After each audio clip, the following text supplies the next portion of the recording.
Assalamualaikum warahmatullahi wabarakatuh dan selamat malam pemirsa. Senang sekali saya Rafika Mustaqimah Wardah kembali menjumpai Anda dalam program Obrolan Karebosi. Dan seperti biasa selama 60 menit ke depan kami akan menemani Anda, tentu saja akan membahas tema yang lagi hangat diperbincangkan dan akan mendatangkan narasumber yang berkompeten di bidangnya masing-masing. Dan tema kita pada edisi hari ini terkait Matuanging Mangkrak, PSM tetap bergerak. Celebrity People mimpi memiliki stadion yang membanggakan, mewah dan representatif yang diimpikan seluruh pecinta sepak bola di Kota Makassar, seluruh kemudian pecinta bola dan juga para keluarga besar dari PSM dan supporter tak kunjung terwujud. PSM Makassar akan berlaga dengan Bali United di Liga 1 2022-2023 di Jumat mendatang yang bertepatan pada tanggal 29 Juli 2022. Ada apa sebenarnya dengan Stadion Matuanging hingga untuk berlaga harus di luar kota, tepatnya di Parepare, dan untuk latihan sendiri di kabupaten tetangga? Dan seperti apa kemudian polemik dari Stadion Matuanging ini? Nah, di studio kami telah menghadirkan dua narasumber yang tentu saja akan kita ajak berdiskusi. Langsung saja saya ingin menyapa narasumber saya yang pertama, ada Pak Ismail Bahtiar, Legislator DPRD Sulawesi Selatan. Assalamualaikum Pak Ismail. Waalaikumsalam warahmatullahi wabarakatuh. Sehat Pak Ismail? Alhamdulillah. Sehat. Saya juga ingin menyapa narasumber saya yang kedua, ada Dr. Andes Mustafa Samri, Sekjen The Maxman. Assalamualaikum Pak Mus. Assalamualaikum warahmatullahi wabarakatuh. Sehat Pak Mus ya? Alhamdulillah sehat. Alhamdulillah. Bahkan yang tidak sehat. Baik, terkait dengan tema kita pada malam hari ini, Matuanging Mangkrak, PSM tetap bergerak. Saya langsung saja ke Pak Ismail. Bagaimana kemudian tanggapan Anda terkait dengan Matuanging? Pertama, kalau ditanya tentang Stadion Matuanging, mimpi kita sama, harapan kita sama. Dan memang DPR sampai hari ini terus menyuarakan itu.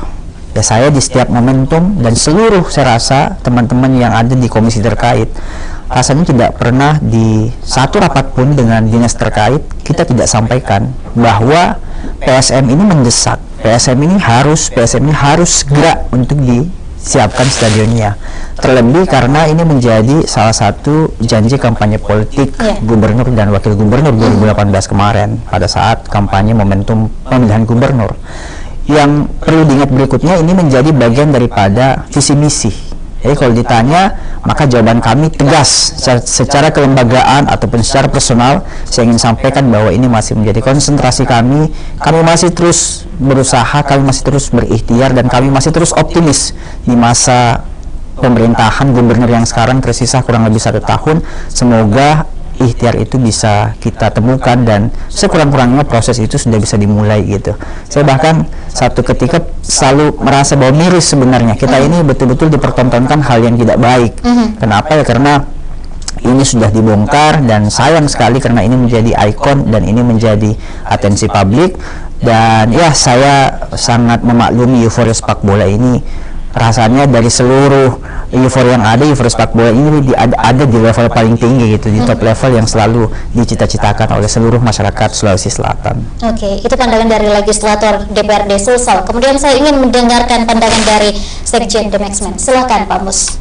Ya, Matuanging dan Matuanging lagi, sakit dan sakit lagi. Cuma itu yang bisa kita kemukakan kalau saat ini kita bicara tentang Matuanging. Saya salut untuk Celebrity TV. Dalam momen-momen seperti ini masih ada upaya yang keras untuk membahas sedikit tentang Matuanging. Sebenarnya sebelum saya lanjut, saya harus bersyukur bahwa pada malam ini saya bersama dengan yang berkompeten, yang selama ini saya selalu kenal dengan orang-orang yang sama-sama sakit hati. Beliau juga sakit hati, tapi tidak sama sakitnya kalau kami ke orang di yang langsung bersentuhan dengan sepak bola. Biasanya yang saya temani cuma pengamat, praktisi, bahkan pemain bola. Sekarang ini barusan alhamdulillah ditemani oleh memang yang berkompeten untuk menyampaikan teriakan, bukan lagi suara-suara kami, teriakan kami. Dan kita doakan mudah-mudahan tetap sehat untuk berteriak menyambut suara kami. Amin. Ya, terkait Matuanging saat ini, kami memandang dari sudut supporter bahwa acuannya saya harus mengatakan bahwa ketika suatu saat pelatih PSM mengeluarkan statement bahwa saya tidak terlalu khawatir lagi PSM ketika bermain di luar kandang karena dia sudah terbiasa. Nah, harusnya bahasa-bahasa begini akan betul-betul seperti holy ke kuping orang-orang yang berkompeten di Sulsel. Sekarang ini Matuangin sementara begitu terus ada lalu lalang, ada lalu lintas perasaan yang harusnya menggebuk hati orang yang berkompeten di Sulsel ini. Kita latihan di Goa, bertanding di Parepare, di mana Makassar. Saya terus sekarang katakan ke semua pihak yang menguji saya bahwa dari dulu perasaan yang gaungkan kota dunia ini Makassar. Kenapa? Tidak ada hujan, tidak ada awan, tiba-tiba kota dunia ada di Parepare. Kalau usaha kerasnya untuk menghadirkan para pemain lapangan hijau untuk hadir di sana. Itu kenapa? Karena ada kerja keras. Nah, sementara di Matuangin, saya sudah habis apa namanya nih? Saya sudah seandainya anak-anak dicaci maki sudah habis kata-kata yang saya akan pilih untuk mencaci maki, tapi mau di apa? Itulah adanya. Tapi semoga dengan keberadaan kami berdua ini di sini, beda dengan suasana selalu. Mudah-mudahan ini bahkan saya pernah lihat rilis bahwa mulai lagi di kota Matuangin, mudah-mudahan bisa jalan terus seperti itu. Itu kita doakan seperti itu. Saya ke Pak Ismail. Pak Ismail, ini kan direncanakan rampung di tahun 2021 kemarin, Pak ya. Dan ekspektasi dan harapannya seperti itu. Kemudian masyarakat perlu tahu ini kenapa sampai sejauh ini belum juga dilaksanakan. Jadi saya nggak apa-apa sedikit flashback dan coba mengingatkan kepada pemirsa Celebes TV bahwa rencana ini kan masuk dalam agenda visi misi. Kalau masuk dalam agenda visi misi berarti ada dalam kerangka draft pemerintah gitu, bahwa ini akan dibangun. 2019 seketika pertama kali kami menjalankan amanah dan tugas sebagai anggota DPR, diskusi ini memang intensif dan rutin dilakukan. Bahkan beberapa kali presentasi segala macam, dan gubernur di beberapa kali paripurna menyampaikan bahwa kita masyarakat Sulsel sebentar lagi akan memiliki stadion berstandar FIFA internasional.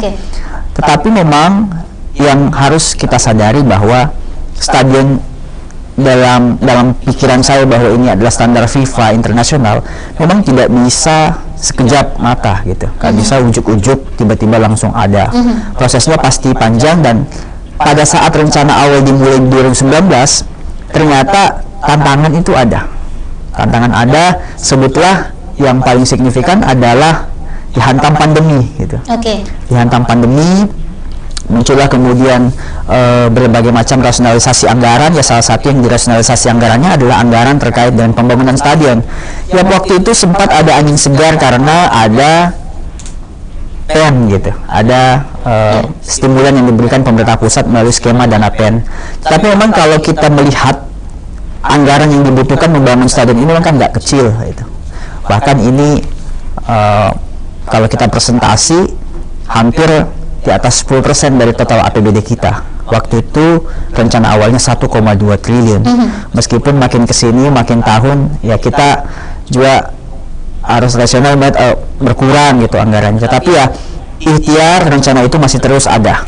Yang kedua, ketika kemudian setelah direncanakan tiba-tiba ada badai gitu. Badai dalam artian bahwa gubernur kita, mantan gubernur kita Pak Nurdin Abdullah yang punya mimpi, punya harapan ternyata dapat ujian pada saat itu, dan setelahnya ternyata masih ada lagi problem-problem yang lain.